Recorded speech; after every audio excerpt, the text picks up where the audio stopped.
Good morning, everybody. Really excited to be back here for the second last live with Nat for probably about a month as we depart to Thailand next Tuesday. We'll have a little bit of a break in between from the Monday morning. So I'm really excited to be here this morning after a relaxing weekend of partying with my little 7-year-old now who had the house of fashion. So I thought, why not continue on that metaphor and talk about how are you building your business house?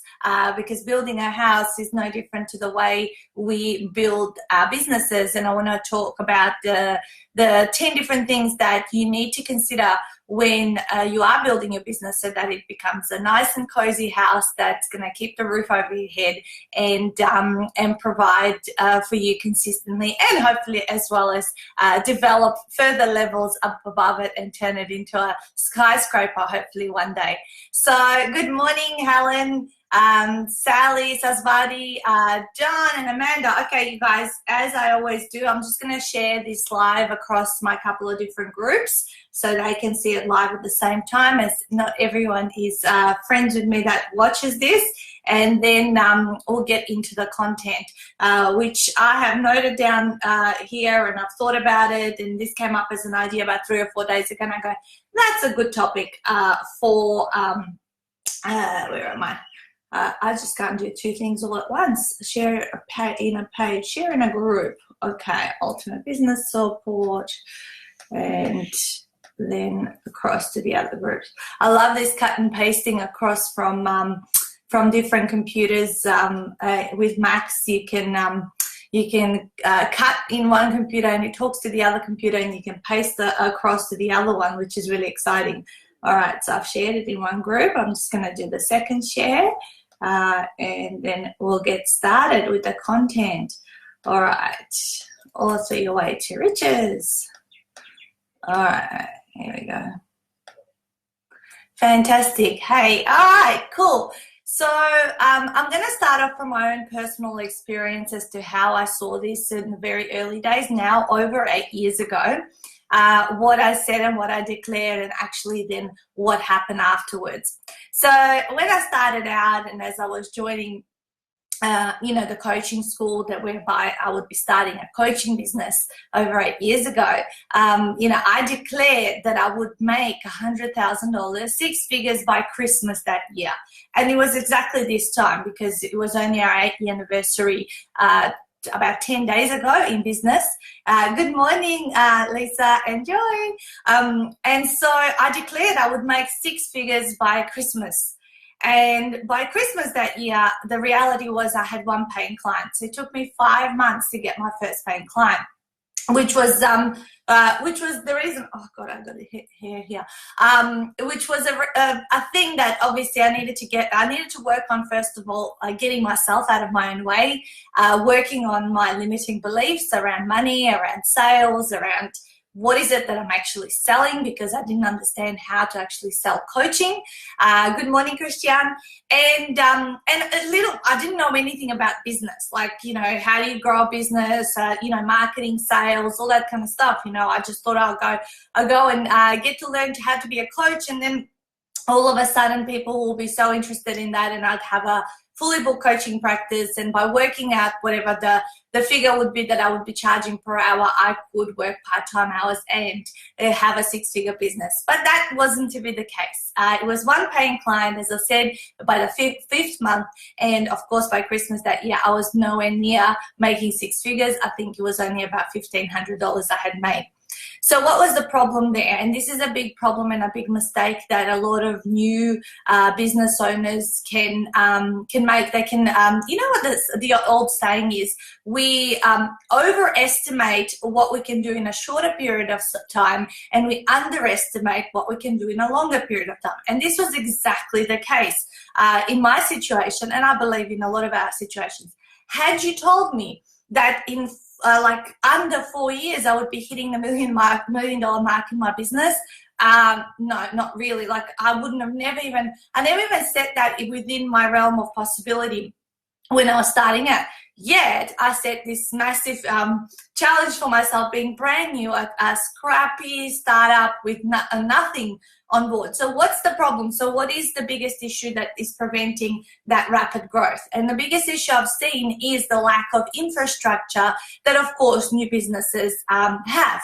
When you're starting out something brand new, you don't have any infrastructure around creating that massive impact and income or revenue goals that you might be setting up for yourself. So I'm going to break down infrastructure for you guys in this call over the 10 key things. There's probably more than 10, but if the first 10 that popped into my head, they're obviously the most important ones. So they're the ones that I'm going to cover off this morning. You know, someone said this to me, one of my mentors like years ago, you know, said, you know, it's now that you have the infrastructure that you can do this 7-figure business, you've built this, you've done that, you've brought this in. And this is what I love about people writing their books, because that is certainly the beginning of their infrastructure of something that can be seen, felt, and of course, developed further and leveraged further. So the first step to building infrastructure, and just like building a house, as I had called this live, you know, we've all heard the saying, you know, you got to lay down the foundations first, and the foundations go on for happens for so long. I mean, just around the corner from our home, there's a new home being built, and every day we drive past that area. And those foundations were being laid probably for a month and a half, and we drive past and we'd laugh, oh my God, how little is that block? What are they building such a small house for? You know, like we were, you know, saying that. But when you see the foundations and the base of it, you can't actually feel it and actually envision what it's going to be. Now, literally in about a few days later, or I drove past the other day, the whole 2 levels are already up, and I'm like, oh my God, this is going to be a massive beast of a house. It's the same thing within our businesses. You know, you don't see anything. You don't see anything. Maybe there's no revenue, but there's a lot of hard work. There's things that are happening. Other people can't really see them. They can just see this little, little plate that's going down. But then, as long as you've created all the foundations, the pillars, right, that are going to hold it up, you know, the rest of it comes, you know, it can happen very quickly, and the exponential curve and all that kind of stuff. So the very first thing to building your business infrastructure is obviously to have a system. When I started out, they said to us, look, you don't need to go and build a website. You don't need business cards. You don't need anything but yourself. Because if you're out there wanting to serve and help people, coaching can be sold obviously through a conversation, and you can certainly get you know, one-on-one clients through just having a conversation and then working a way to help that particular person. And I'm 100% in agreement to that. But that can only take you so far. If you want to leverage a business to 6 figures and beyond, you need to have a system that obviously is going to enable you to deliver what you do and how you solve a problem in a one-to-many format, and, you know, to run workshops, to run intensive trainings, masterclasses, masterminds, and all that kind of stuff. You have to have something. It can't just be fluff, or, oh, everyone is different, I work with everyone in a customized way. Yes, that may be true, but I'm sure behind everything that you do, there's obviously a way and a flow that helps you achieve a certain result that can be generalized over a number of cases or people that will be, say, that ideal client that you attract. So the system is super important. How do you get to the system? Well, there's no shortcutting. Again, to build a system and an infrastructure, you will most likely have to work with people one-on-one to figure out how do they think, how do they make decisions, how do you actually arrive at the solution, so that you can refine it and you can fast track it, so then you can actually document it and bring it out as a proper step-by-step that gets someone from A to B the fastest way possible. And certainly, you know, you will continue refining this, just like our retreat number 1 in Ultimate 48 Hour Author is nothing like what retreat 21 was 2 weeks ago. And it's so much more faster, more streamlined, more systems behind and all that kind of stuff. So the system is the one thing that is always going to be growing and evolving, but you have to start somewhere, and you have to bring something out that is going to, when you do offer it in the marketplace, people go, oh, okay, if I work with this person going through this particular program, then I'm going to get, you know, whatever solution that you're solving, right? And so a lot of people, though, however, go out there and they get up and they go, I help people achieve their dream life and work on their self-limiting beliefs. And I empower women to be better themselves, to have more confidence. What the hell does that even say? It doesn't say anything, you know. So what is it that you actually specifically do? Is it that you help them achieve a specific health goal, make X amount of money, save X amount of time? You know, what kind of thing have they solved? You know, you help them build a website, you know, that's an outcome. So what's the outcome and the result that you actually get people to achieve when they have gone through working with you? Okay, and I know it's difficult when you haven't got a niche in the beginning, but it's worthwhile at least putting out there some solution to a problem. And if you don't, sometimes I meet people who go, but Nat, I'm not really all that good at anything, or I haven't achieved an outcome that people want to buy from me. How does that work for me? And, you know, this is what we got told that I'm going to, you know, when we were in our coaching school, if you don't have something that you have mastered yourself, or that you know, other people seeing you that they want for themselves, choose something and go and read in depth and detail, you know, books, watch videos, like, you know, study it, like, you know, basically create your own university at home and learn that topic in so much depth and detail, and do research around it so that you do become that expert at that particular topic. So anyone can become an expert at a specific topic. It's just sometimes it comes natural that you have achieved something there for now, you're reverse engineering that for people, or secondly, you actually go out and study it. This is why we go to university, to become a certain lawyer or a doctor or whatever, engineers. We do that because we didn't naturally get born to be those things. We go and learn it. So that's the same thing about choosing a niche. So that's the number one thing. And by the way, these 10 things about your infrastructure and your business and building your business house are not in any particular order. I just basically did a brain dump. Excellent. Thank you, Tony. All right. Thank you for the support, guys. And let me know if you have comments or questions, because I'm like fired up this morning. So you can see I'm talking extra fast. But do pop them up. Pop them up on the screen. And yes, Lisa, you say uni takes 5 years. Absolutely does, because, you know, you got to do the hours. This is where they say, where have you done your 10,000 hours of study and working? You know, that becomes kind of your niche. And for me, initially, I even thought about choosing to be a retail business coach because I had spent 12 years in retail. All right, so website, the second thing. Now, the website is not the most crucial thing, but it's part of your infrastructure. It's part of your shop front on the internet, right? So not every, it's not that your website's going to end up, you know, bringing you a ton of business, but when people meet you out there, say networking and face-to-face, they're going to probably want to stalk you. If they were interested in what you do, they're going to look you up at your Facebook fan page or your website just to see what kind of content. Are you real?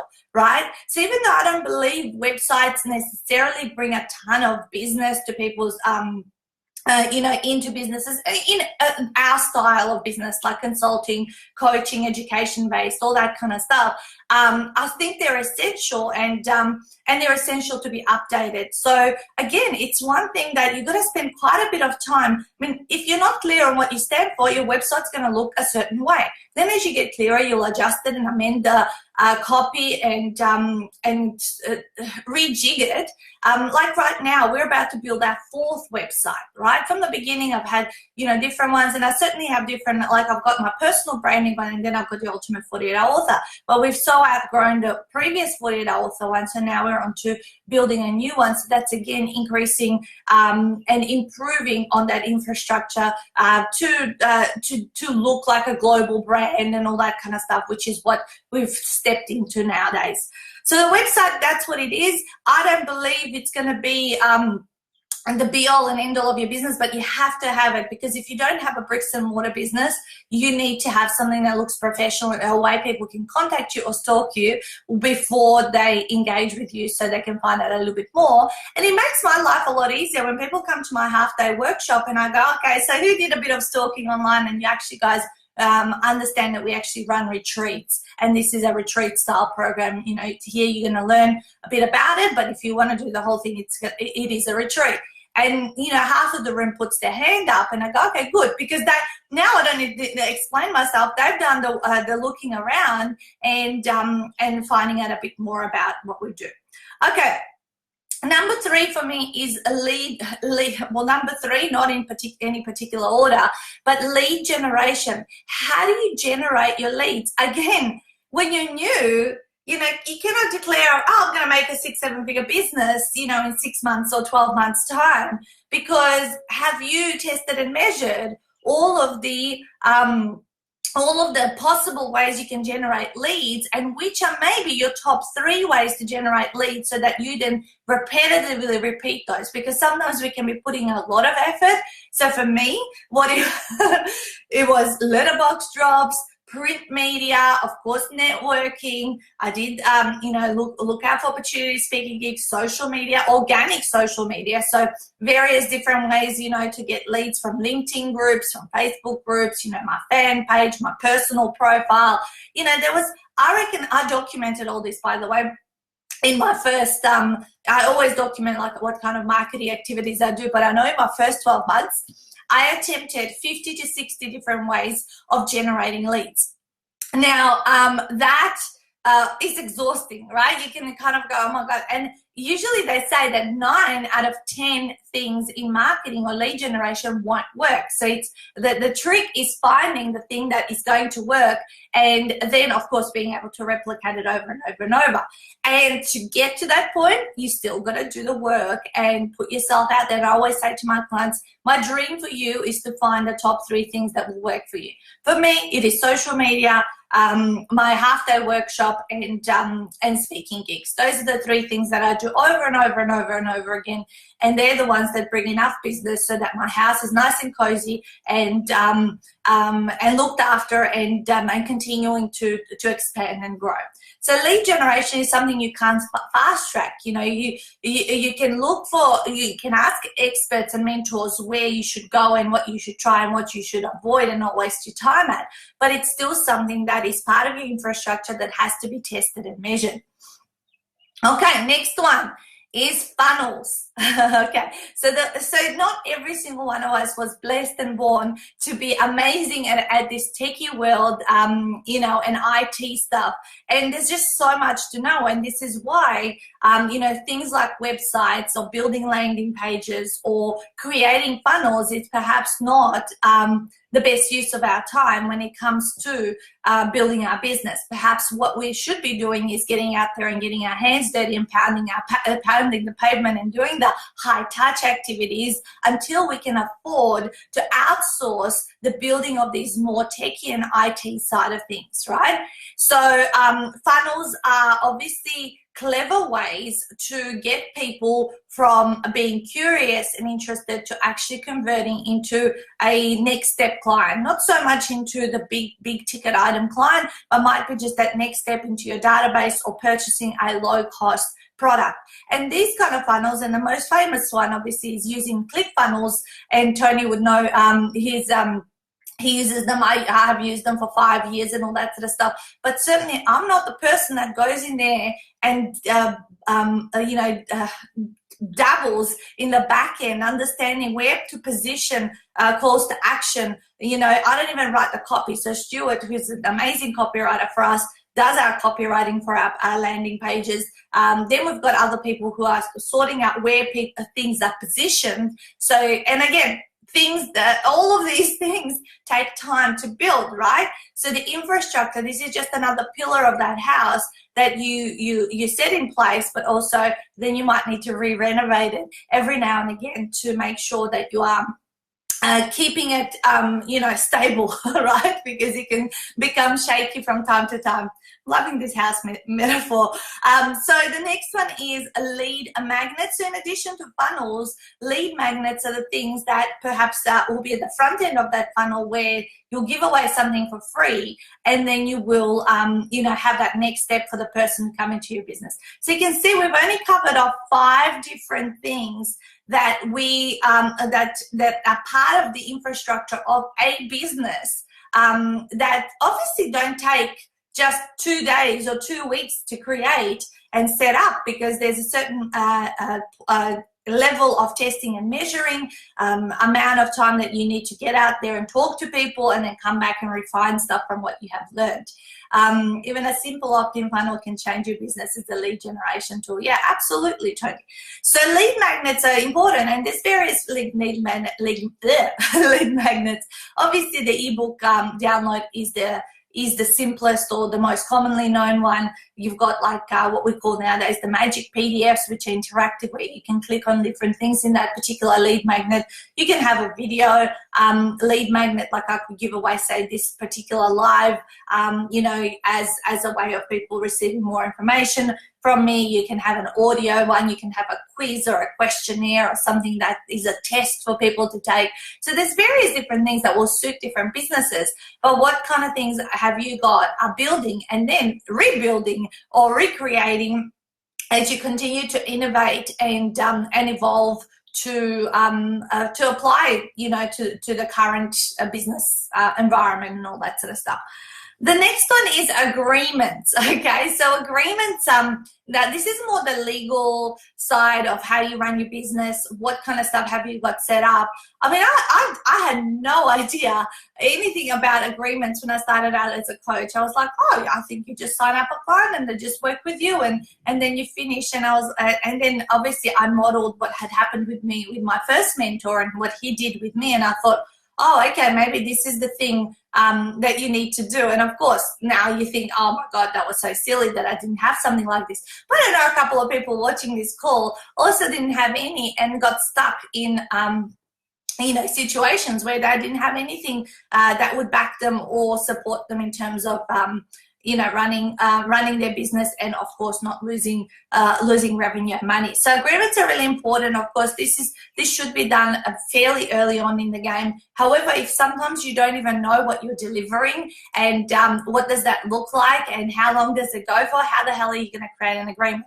Again, infrastructure. So there's no infrastructure yet, so you cannot create something. You can go with something and then refine it. And of course, I would always have something over nothing in terms of what your terms and conditions for your business are.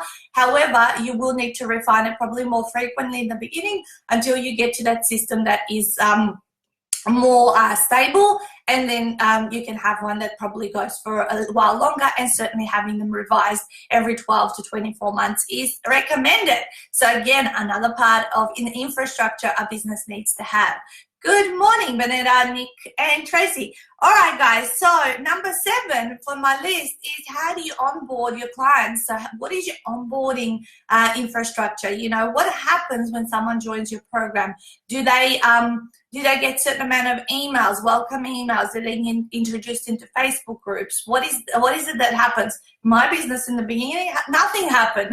Well, no, not nothing. I did fairly early on because I was obviously high touch, and I would see my clients when they would sign up with me. I would give them the scales, the heart rate monitor watch, a book gift, which wasn't my book. It was just like a little box of little gifts that I pulled together to welcome them and get them started on their journey. So yes, I did have some kind of an onboarding process. Nowadays, we have something that's a little bit more automated and electronic with a series of emails that go out. Of course, we welcome people in the Facebook group, and we have the whole onboarding process set up in Asana, where my virtual assistant will go through, and there's tasks for me, for Stuart, and for her to complete when someone new onboards.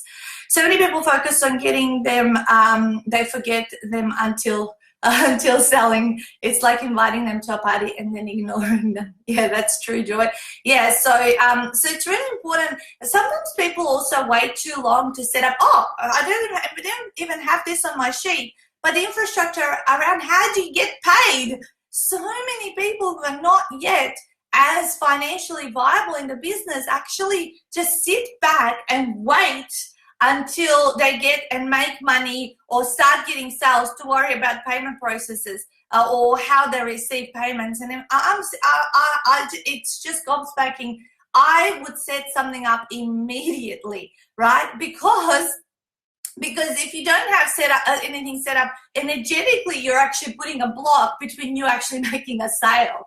And, just get one of those PayPal swipey things, Square. I've got my ANZ FastPay dongle that goes everywhere with me and plugs into my phone, and I can take a payment and all that kind of stuff. Please, guys, don't hold off, or I'll get an agreement when I get my first paying client. I'll get this, just actually say yes, then work, yes to getting the stuff. Yes, this might have $10 a month fees and all that kind of stuff. Oh, what if I don't use it? Well, you're going to use it. If you're paying for it, you're going to generate some energy around needing to use it. And so that's really important to start attracting sales. Like have all the whiz-bang ways of collecting payments. That would be like my suggestion, rather than saying, oh, just direct deposit me into my account. You're leaving the ball in their court, which is a lot more less committal on the other person's part. So make sure that you have the power of the processing of the funds in your court as well. Okay, so that there you go. That's actually wasn't on my list, but it is one part of infrastructure that so many people actually don't look at setting up and understanding how to communicate it really clearly. How can I pay you? This, or this. Boom, here's a piece of paper. Fill it out. It's done.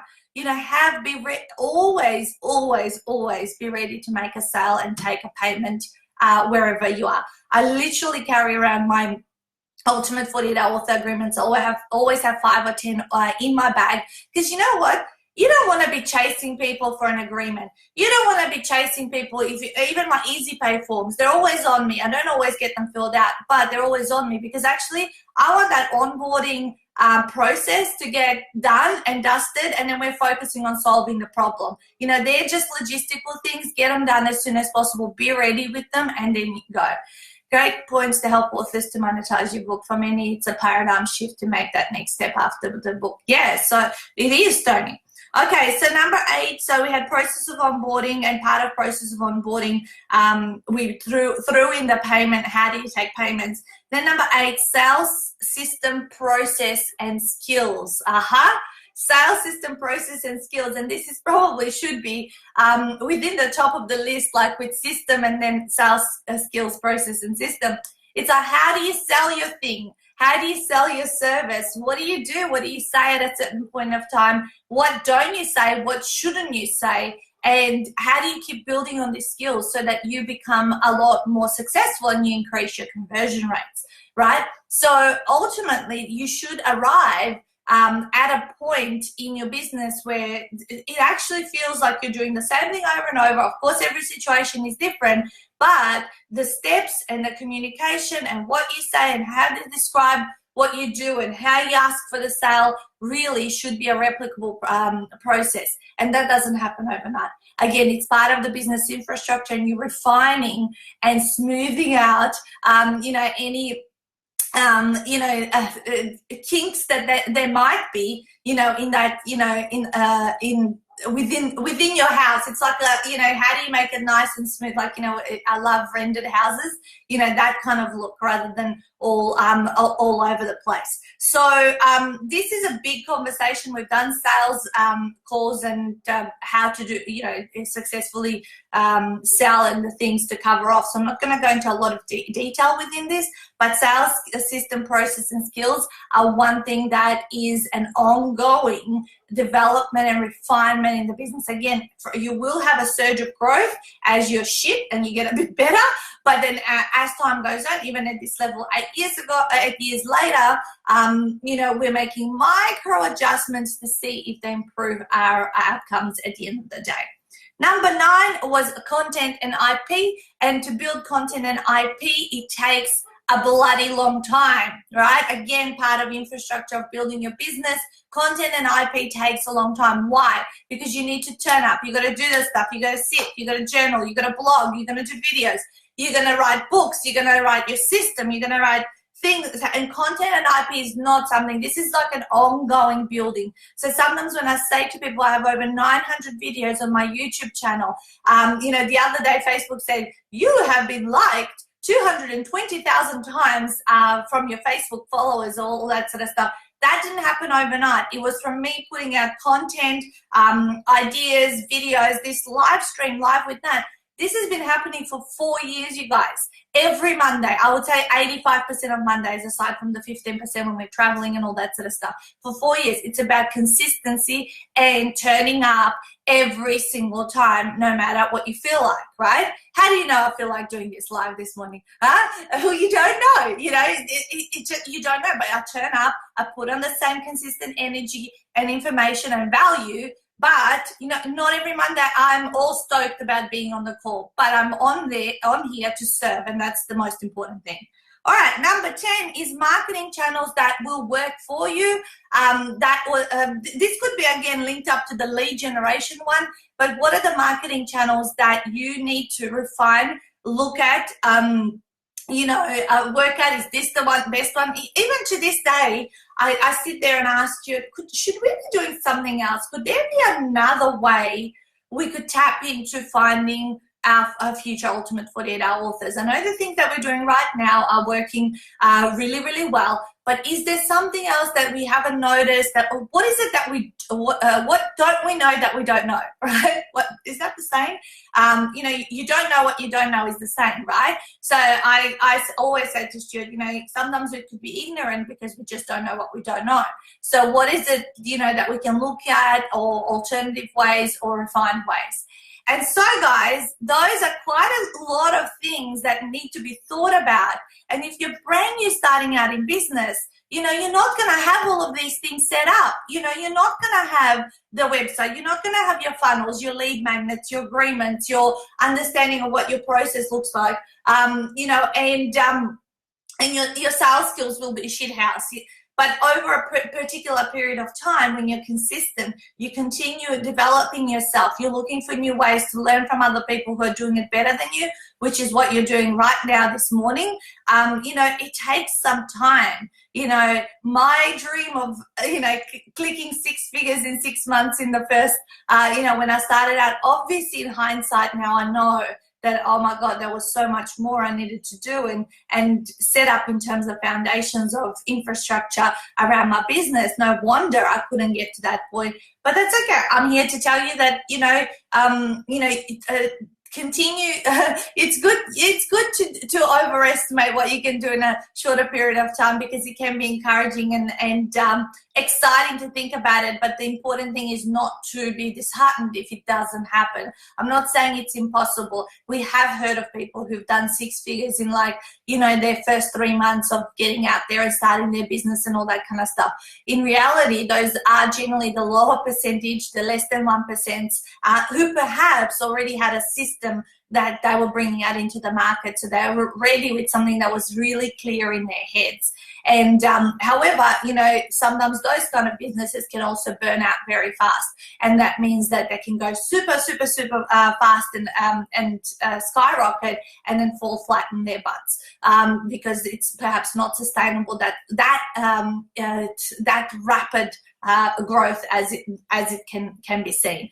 I would say being consistent and steady and taking, having intense periods and having periods where you can rest and recharge and recreate yourself. So right now, as we are into that 2-month period of break and holidays and all that sort of stuff, we are regenerating and knowing that when we come back out in mid-July, it's going to be, just next level up. Just like the start of the year, that's exactly what happened to this point of the year. So take that time and give yourself permission to actually plateau at certain times, but you need to have a routine and come back into it. So I trust this has been valuable. I do need to go and get off this floor because my gorgeous husband's got a couple of hours with one of our authors and he's sick as a dog, so I hope he can get through that call. I've got a ton of emails that have been piling up over the weekend and messages that I'm going to deal with after this and do my bookkeeping for reconcile my May. Okay, bookkeeping system. There you go. Some more infrastructure to add onto your onto that list. and have an amazing week, guys. I've got a few things to tie off, and Thursday is really our last official day, being leading into the long weekend for Queen's birthday, which then Tuesday we're off to Thailand. So I'll talk to you next Monday anyway, and then I'll probably won't see you for a month. Talk soon, guys. Bye.